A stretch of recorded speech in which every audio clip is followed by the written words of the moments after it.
నమస్కారం, నేటి సి న్యూస్కి స్వాగతం. నా పేరు అజయ్. మంచిర్యాల జిల్లా హాజీపూర్ మండలంలోని ములకల్లా ఐజా ఇంజనీరింగ్ కళాశాలలో ఏర్పాటు చేసిన ఈవీఎం స్ట్రాంగ్ రూమ్ వద్ద పటిష్టమైన బందోబస్తు ఏర్పాటు చేశామని రామగుండం సిపి శ్రీనివాస్ తెలిపారు.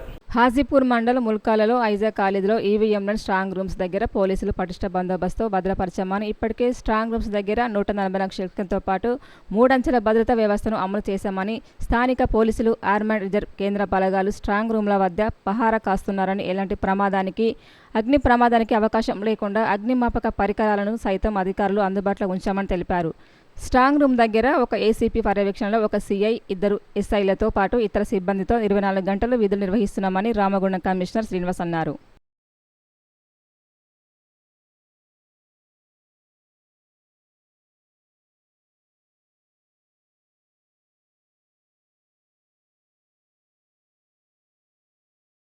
పార్లమెంట్ ఎన్నికల్లో బీఆర్ఎస్ పార్టీ కోసం కృషి చేసిన పార్టీ కార్యకర్తలు, నాయకులు, ప్రజాప్రతినిధులకు మంచిర్యాల జిల్లా బీఆర్ఎస్ పార్టీ అధ్యక్షుడు బాల్కసుమన్ కృతజ్ఞతలు తెలిపారు. పోలింగ్ సందర్భంగా బీఆర్ఎస్కు ఓటు వేసిన మంచిర్యాల జిల్లా ప్రజలకు ఆయన ధన్యవాదాలు తెలిపారు. పార్టీ శ్రేణులు, కార్యకర్తలు, నాయకులు, ప్రజాప్రతినిధులు, మాజీ ప్రజాప్రతినిధులు అందరికీ పేరు పేరున హృదయపూర్వకంగా నేను కృతజ్ఞతలు తెలియజేస్తున్నా. అదేవిధంగా ఓటింగ్లో పాల్గొని మాకు పెద్ద ఎత్తున ఓట్లు వేసినటువంటి ప్రజానికానికి కూడా హృదయపూర్వకంగా కృతజ్ఞతలు నేను తెలియజేస్తూ, ఖచ్చితంగా నాకు పూర్తి స్థాయిలో నమ్మకం ఉంది, విశ్వాసం ఉంది. మంచి ఫలితాలు ఈసారి తెలంగాణలో బీఆర్ఎస్ పార్టీ ఈ పార్లమెంట్ ఎన్నికలు సాధిస్తుందనే విశ్వాసం ఉంది. అదేవిధంగా పెద్దపల్లి పార్లమెంట్ నియోజకవర్గంలో 2014లో, అదేవిధంగా 2019లో 2 సార్లు ఈ పార్లమెంట్ నియోజకవర్గంలో బీఆర్ఎస్ పార్టీ గెలిచింది. ఇప్పుడు కూడా డెఫినెట్గా ప్రజల మద్దతు, ప్రజల ఆశీర్వాదంతో, మా కార్యకర్తల, నాయకుల కృషి, ప్రోత్సాహంతో మేమే ఈసారి విజయం సాధిస్తామనేటటువంటి విశ్వాసం కూడా ఉంది. పార్లమెంటు ఎన్నికలకు సంబంధించిన ఈవీఎంలు స్ట్రాంగ్ రూమ్లలో భద్రంగా ఉన్నాయి. ఈవీఎంలు భద్రపరిచే స్ట్రాంగ్ రూమ్ల వద్ద 3 అంచెల భద్రతా వ్యవస్థ ఏర్పాటు చేశారు. స్ట్రాంగ్ రూమ్ల వద్ద అప్రమత్తంగా ఉంటూ విధులు నిర్వహించాలని Ramagundam police commissioner Srinivas police సిబ్బందిని ఆదేశించారు.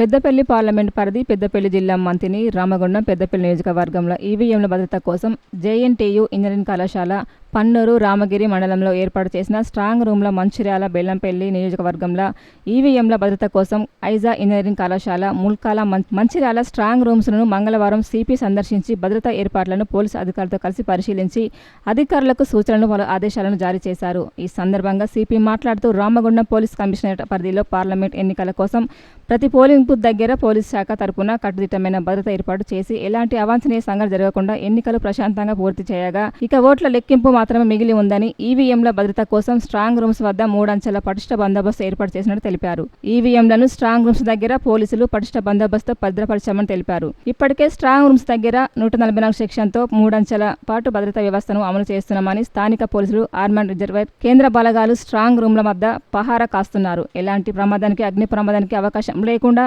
అగ్నిమాపక పరికరాలను సైతం అధికారులు అందుబాటులో ఉంచాం. స్ట్రాంగ్ రూమ్ల వద్ద 24 గంటలు ఆయుధ రక్షణలో ఉంటుందని, సీసీటీవీ కెమెరాల ద్వారా నిరంతరం పర్యవేక్షించబడుతుందని అన్నారు. ఈ స్ట్రాంగ్ రూమ్స్ దగ్గర ఒక ఏసీపీ పర్యవేక్షణలో ఒక సీఐ, 2 ఎస్ఐలతో పాటు ఇతర సిబ్బంది 24 గంటలు విధులు నిర్వహిస్తున్నారు. సిపి వెంట special branch ACP Raghavendra Rao, Godavarikhani ACP Ramesh, Mancherial ACP Prakash, trans force Malla Reddy, Ramagundam CI Ajay Babu, Mancherial rural CI Ashok, Mancherial మహిళా పిఎస్ ఇన్స్పెక్టర్ వెంకట నరసయ్య ఎస్ఐలు ఉన్నారు.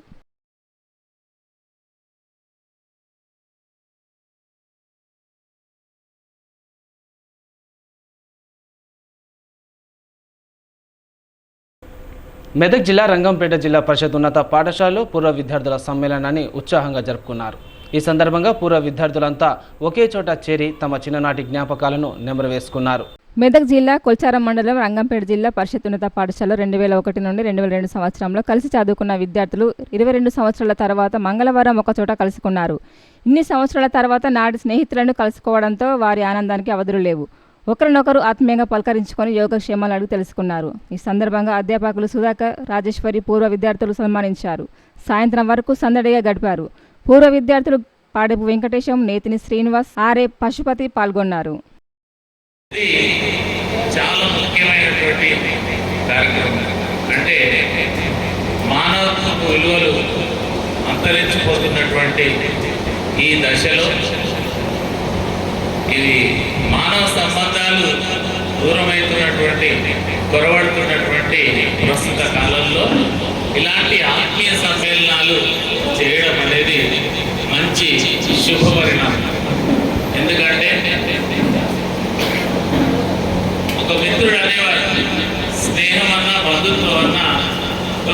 కృపాకర్ రెడ్డి అని ఉండేవాడు. ప్లాట్ఫామ్ ఫ్రెండ్షిప్, ఏదో కలుస్తాం, ప్రయాణం చేస్తాం, స్టేజ్ రాగానే అంతే. ఓటరు తీర్పు ఈవీఎంలో నిక్షిప్తమై ఉంది. గెలుపు ఎవరిని వరిస్తుందో ఈవీఎంలలో ఓటరు తీర్పు భద్రంగా ఉంది. ఎన్నికలు గెలుపుపై అభ్యర్థులు ఎవరి ధీమా వారే వ్యక్తం చేస్తున్నారు. పోలింగ్ ముగియడంతో అభ్యర్థులు తమ గెలుపు లెక్కల్లో నిమగ్నమయ్యారు. నియోజకవర్గాల వారీగా సమీక్షించుకుంటున్నారు. పెద్దపల్లి పార్లమెంట్ పరిధిలో ఈసారి క్రితం ఎన్నికల కంటే ఎక్కువ శాతం పోలింగ్ నమోదు కావడం జరిగింది. ఓటర్లు తమ ఓటు హక్కు నిజాయితీగా వినియోగించుకొని తమ తీర్పును ఈవీఎంలలో ఉంచగా జూన్ 4వ తేదీన ఓట్ల లెక్కింపు చేపట్టనుండడం, లెక్కింపునకు ఇంకా చాలా రోజులు గడువు ఉండడంతో పోటీలో ఉన్న అభ్యర్థుల్లో ఓటర్లు ఏమి తీర్పునిచ్చారో ఉన్న ఉత్కంఠత ఉన్నారు. పైకి గెలుపు మాదంటే మాదే అని చెబుతున్నా లోపల మాత్రం భయంగానే ఉన్నారు. అయితే పోలింగ్ కు ముందు వరకు కాంగ్రెస్ బీఆర్ఎస్ మధ్యనే పోటీ ఉంటుందని అందరూ భావించగా పోలింగ్ కు ఒక్కరోజు ముందుగా బీజేపీ అనూహ్యంగా తెరపైకి రావడం, ఓటర్లలో ఎక్కువ శాతం బీజేపీ వైపున మొగ్గు చూపడంతో అటు బీఆర్ఎస్ అభ్యర్థి ఇటు కాంగ్రెస్ అభ్యర్థి ఒక్కసారిగా కంగు తిన్నారు. బీజేపీ ఎవరి ఓట్లను చీల్చిందన్న మీ మాంసంలో అభ్యర్థులు తనమూకలు అవుతున్నారు. బీజేపీ పుంజుకోవడం బీఆర్ఎస్ ను దెబ్బ కొట్టుతుందా లేదా కాంగ్రెస్ ను దెబ్బ కొట్టనుందా అన్న ఆలోచనలో ఇద్దరు అభ్యర్థులు ఉన్నారు. ప్రభుత్వ వ్యతిరేకతతో కాంగ్రెస్ పార్టీ ఓట్లన్నీ బీజేపీకి పడ్డాయని, మాకే లాభం జరుగుతుందని బీఆర్ఎస్ పార్టీ వాళ్ళు అంటుండగా, లేదు బీఆర్ఎస్ పార్టీ ఓట్లనే బీజేపీ చీల్చిందని, దాంతో మాకేం లాభం చేకూరనుందని కాంగ్రెస్ పార్టీ వాళ్ళు అన్నారు. మరి ఎవరికి ఎందుకు లాభం చేకూరుతుందని అనూహ్యంగా ఎవరు ఊహించని విధంగా తామే విజయం సాధిస్తామని బీజేపీ అభ్యర్థి నమ్మకంతో ఉన్నారు. మరి ఓటర్లు ఏమి తీర్పును ఇవ్వబోతున్నారో, ఎవరిని ముంచబోతున్నారో, ఎవరిని తేల్చనున్నారో క్లుప్తంగా ఈవీఎంలలో భద్రంగా ఉంది. అయితే ఇదంతా తెలుసుకోవాలంటే జూన్ 4వ తేదీ వరకు ఆగాల్సిందే. అప్పటి వరకు ఎవరి అంచనాలు వారు వేసుకుంటూ, ఎవరి లెక్కలు వారు చూసుకుంటూ ఆనందపడాల్సిందే. జనగామ జిల్లాలో ఘోర రోడ్డు ప్రమాదం జరిగింది. హెచ్పీ పెట్రోల్ బంకు సమీపంలోని మొబైల్ టిఫిన్ సెంటర్ను వరంగల్ డిపోకు చెందిన ఆర్టీసీ రాజధాని బస్సు అతివేగంతో వచ్చి ఢీకొట్టింది. దీంతో టిఫిన్ సెంటర్ వద్ద టిఫిన్ చేస్తున్న 3 ప్రయాణికులు అక్కడికక్కడే మృతి చెందారు. ఒక మహిళకు తీవ్ర గాయాలయ్యాయి. ఓ బాలుడు, మరొకరి పరిస్థితి విషమంగా ఉంది.